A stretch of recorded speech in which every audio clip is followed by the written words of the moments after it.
Assalamualaikum warahmatullahi wabarakatuh. Nama saya Intan Nur Azira, saya dari kelas 6D Linguistik. Dan pada kesempatan ini saya akan membahas tentang komparatif linguistik dengan tema bilingual. Dari referensi video yang saya miliki yaitu dari channel The Link Space. Bilingual adalah salah satu contoh dari multitasking. Apa itu multitasking? Multitasking ialah mengerjakan dua atau lebih pekerjaan dalam satu waktu, yang tentunya sulit bukan bagi kita semua. Nah, salah satu dari contoh multitasking ialah bilingual, atau dalam bahasa Inggrisnya bilingualism. Bagi kita semua sebagai murid, sebagai pelajar linguistik, kata bilingual tidak asing lagi di pikiran, di telinga kita. Bilingual ialah kemampuan seseorang dalam menggunakan, dalam mengerti, dalam memahami dua bahasa dalam satu waktu. Menjadi bilingual untuk orang dewasa seperti kita, atau bahkan yang umurnya lebih dewasa untuk kita, akan terasa lebih sulit dibandingkan anak-anak kecil. Karena apa? Karena memori yang kita dapatkan selama menjalankan hidup membuat kita sedikit lebih sulit untuk menerapkan semua apa yang kita dapatkan. Namun berbeda dengan para anak kecil, para balita, bahkan bayi yang menggunakan atau yang menerapkan bilingual atau yang mempelajari dua bahasa dalam kehidupannya. Mempelajari dua bahasa adalah menjadi bilingual adalah sesuatu yang penting untuk untuk masa-masa selanjutnya. Seperti apa yang kita ketahui, kita bernasionalis Indonesia, kita ada warga Indonesia dan bahasa nasional kita adalah bahasa Indonesia. Namun bahasa pertama atau bahasa internasional yang wajib kita pelajari, yang wajib kita ketahui adalah bahasa Inggris. Maka dari itu banyak sekolah-sekolah, banyak sistem-sistem atau yang dipelajari untuk anak kecil sedari dini, bahkan dari bayi, karena faktor lingkungan atau faktor orang tua yang berbeda nasionalitas, yang memiliki orang tua satunya Indonesia, satunya berkewarganegaraan lain, yang mengharuskan para anak kecil itu menjadi bilingual. Namun masalah ini pernah dibahas oleh para linguis pada tahun 1980. Para linguis mempunyai istilah simultaneous bilingual first language acquisition, atau simpelnya kita sebut sebagai simultaneous bilingual kids. Itu untuk julukan untuk para anak-anak kecil yang memiliki kemampuan berbahasa, memiliki kemampuan menggunakan dua bahasa. Namun pada awalnya para linguistik juga memiliki pemikiran yang apakah menjadi bilingual untuk para bayi atau anak kecil, para balita itu akan menimbulkan kebingungan pada saat menggunakan bahasa tersebut. Namun pada tahun 2000 para peneliti linguis melakukan penelitian pada 15 anak bilingual, yaitu yang berbahasa Inggris dan Prancis.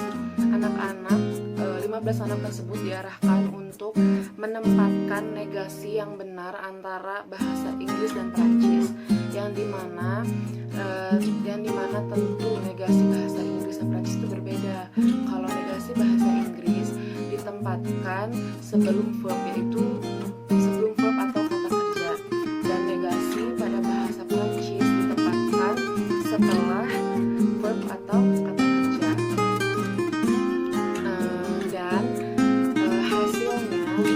hasil dari penelitian tersebut dapat disimpulkan bahwa ke-15 anak tersebut dapat menempatkan negasi sesuai bahasa yang dia gunakan.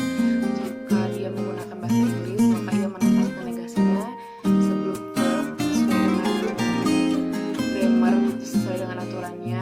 Begitu juga menggunakan bahasa Prancis. Dan pada 2005 para linguis tersebut melakukan penelitian kepada 29 anak yang berumur 1 sampai 6 tahun yang tentunya bilingual, yang mempelajari bahasa Spanish dan Basque,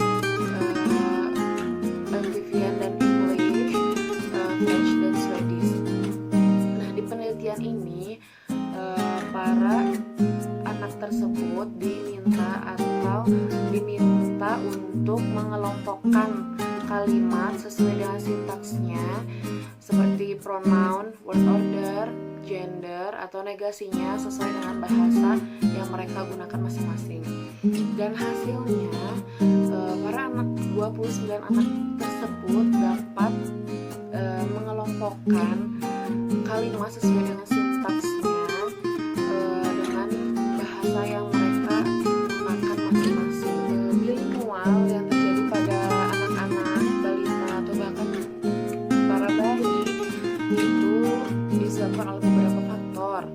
Faktor utama yaitu dari orang tua yang memiliki perbedaan nasionalitas, seperti banyak terjadi di sekitar kita di Indonesia, bahwa ibunya berwarga negara Indonesia dan bapaknya berwarga negara asing, yang mau tidak mau membuat anak dari dini harus memahami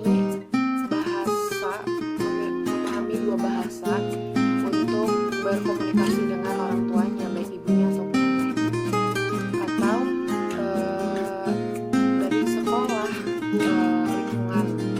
lingkungan, baik dari sekolah ataupun lingkungan sekitar, terutama sekolah seperti TK ataupun sekolah-sekolah sebelum TK, seperti mereka umur 2 tahun atau 3 tahun yang sudah mulai dimasukkan ke kelas-kelas.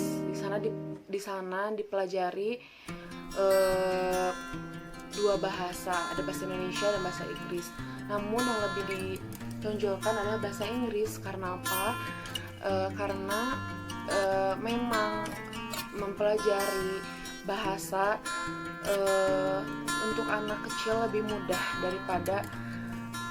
daripada orang-orang dewasa seperti kita. Namun para orang tua merasa khawatir bahwa anaknya akan merasa kebingungan dalam menggunakan dua bahasa tersebut dan mengakibatkan kata atau tutur bahasanya menjadi kacau. Seperti saat anaknya menggunakan dua bahasa saat berbicara, dalam linguistik penggunaan dua bahasa dalam satu waktu disebut dengan word mixing, baik dalam kata ataupun kalimat. Jadi untuk para orang tua, jangan khawatir jika anak Anda menggunakan dua bahasa dalam kesehariannya, karena itu bukan arti dari anak Anda merasa kebingungan, namun itu adalah proses yang anak Anda lakukan untuk menerapkan semua yang telah dipelajarinya atau yang telah ia dengarkan, yang telah dia serap ke dalam otaknya. Dari apa yang telah saya sampaikan atau yang telah saya bahas sebelumnya tentang para linguis yang akhirnya melakukan penelitian terhadap 15 anak pada tahun 2000 dan tahun 2005 terhadap 29 anak bilingual, dan akhirnya mereka dapat menyelesaikannya, mereka dapat menempatkan bahasa pada tempatnya. Dapat disimpulkan bahwa para anak-anak, para balita, bahkan para bayi adalah para jenius dalam berbahasa atau para jenius dalam linguis. Kenapa mereka, para anak kecil, para bayi, para balita dapat dikatakan jenius dalam linguis atau berbahasa karena mereka dapat menyerap apa saja yang ada di sekitar mereka dengan memperhatikannya, mendengarkannya, lalu mereka serap, akhirnya mereka menggunakan bahasa atau ujaran tersebut atau bahkan kalimat tersebut dalam kesehariannya, walaupun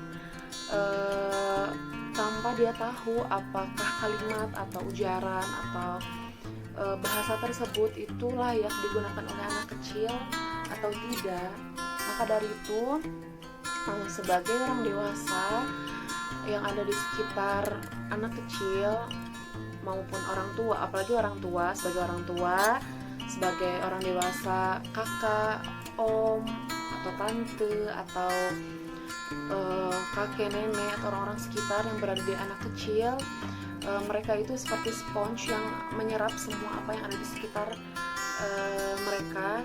Maka kita sebagai orang dewasa berkewajiban untuk menjaga tutur bahasa kita, menjaga bahasa kita di sekitar mereka agar mereka mendengar, menyerap, agar mereka dapat berbahasa sesuai dengan umurnya, mereka dapat berbahasa dengan baik, bertutur kata dengan baik, diajarkan sesuatu yang baik-baik karena mereka masih dalam tahap berbahasa, mempelajari bahasa.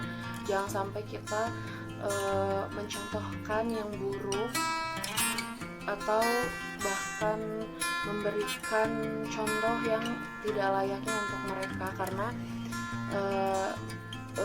buruknya itu akan dicontoh oleh mereka karena mereka tidak tahu apakah itu layak atau tidak untuk mereka tiru.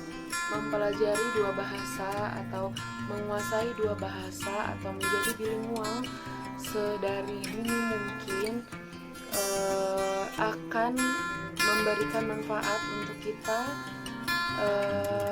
di masa-masa selanjutnya atau di kelas-kelas selanjutnya. Saya mendapatkan kosakata yang banyak yang akan digunakan di kelas selanjutnya,